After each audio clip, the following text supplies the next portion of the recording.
I'm just saying, there's no reason to stop, because once the person gets to know you, if you have some worth about what you're saying, they're going to get over that.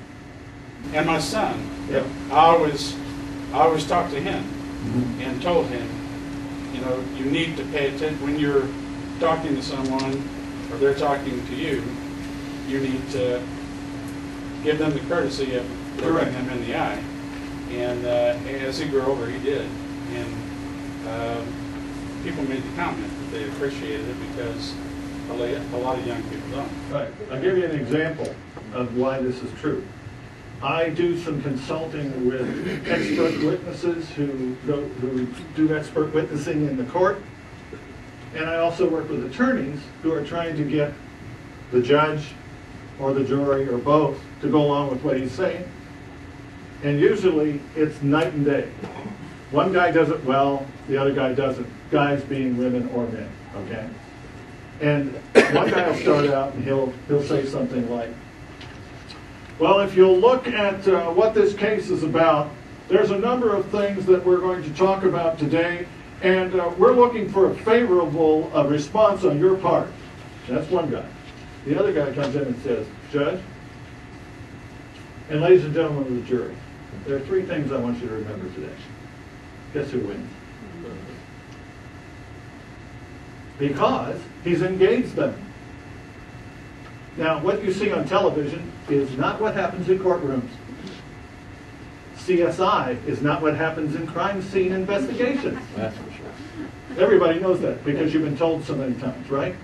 Start believing it. If you just make a small move to become more open in your conversation, it will make such a difference in your work. Such a difference.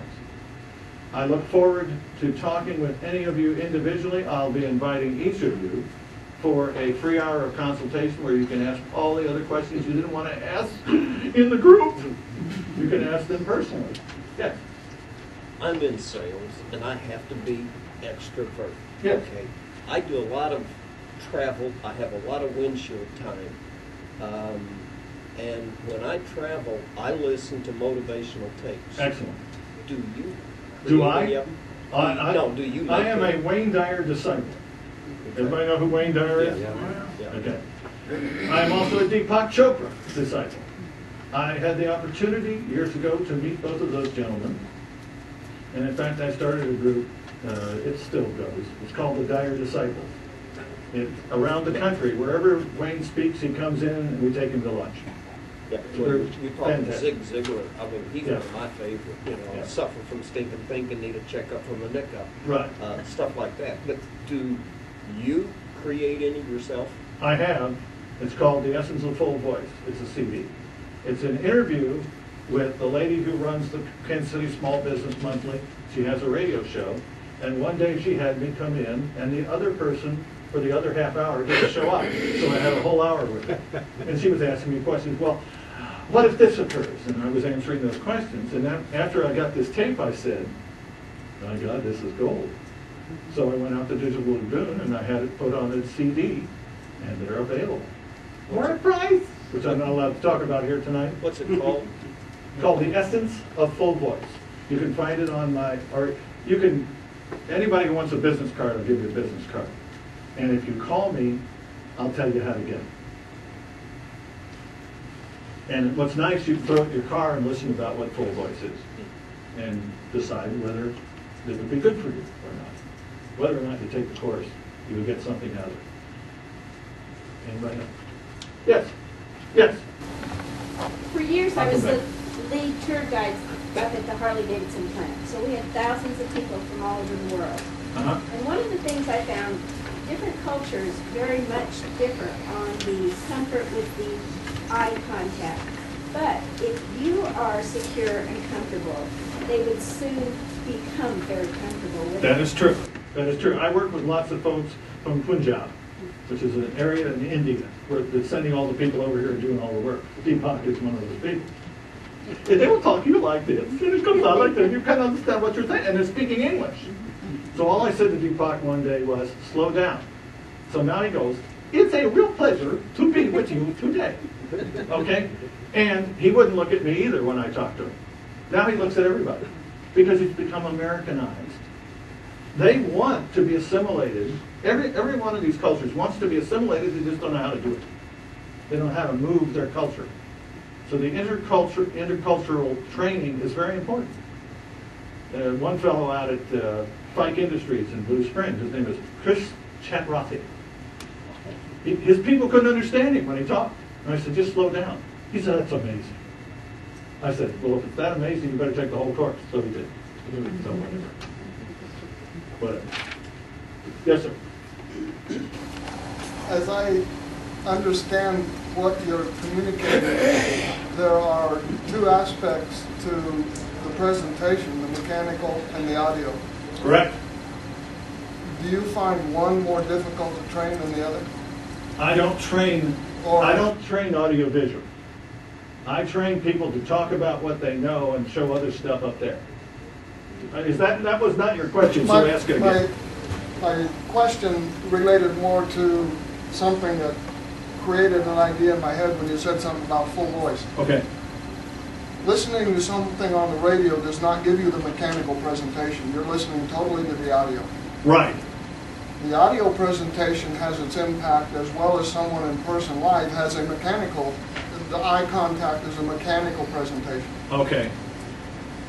My question was regarding the two different aspects. Is one of them more difficult to learn and overcome? Okay. Let me explain what the go ahead. Let's clarify something. I'm assuming by mechanical you're meaning body language? Body language, You mean the physical part of what you're doing. whatever it perceives. Okay. Once I can get a person to their right voice, they can learn the mannerisms. They can learn the gestures. They can learn to be themselves because they feel confident about themselves. What the essence of full voice is about, which is the CD, is telling you the story of what you can expect if you become one of these people who can speak well. The book, which I wrote, which I'm going to give away a copy of tonight, tells you how to do it. If you could do it yourself, it would tell you how to do it.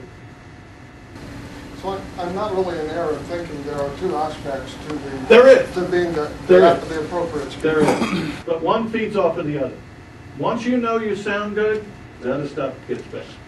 It works every time. Yes, Brad.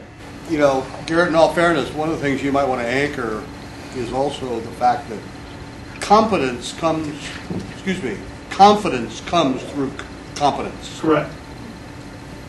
Repeat that. Confidence comes through competence. Right. And how do you develop competence? Through practice. That's right.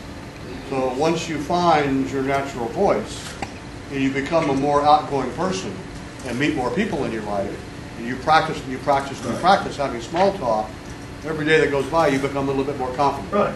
It's in habit terms of what you're development. talking about. Why do you brush your teeth twice or 3 times a day? Because it keeps you from going to the dentist.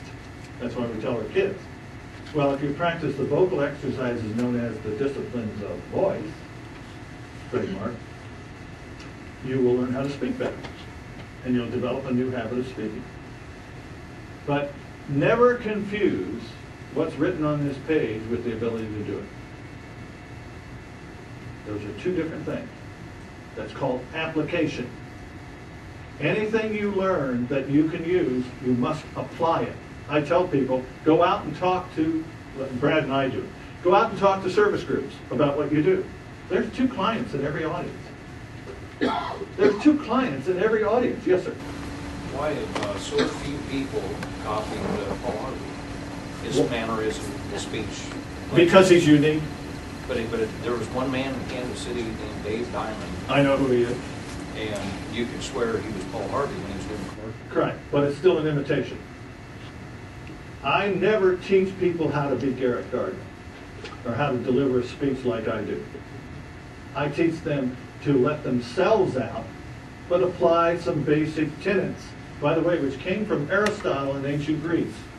It's called elocution. We stopped teaching it in schools 45 years ago as a required course. That's why I'm in business. Companies are calling me to fix their people, teach them how to write a sentence and say a sentence well. But Aristotle put the program together. It had 6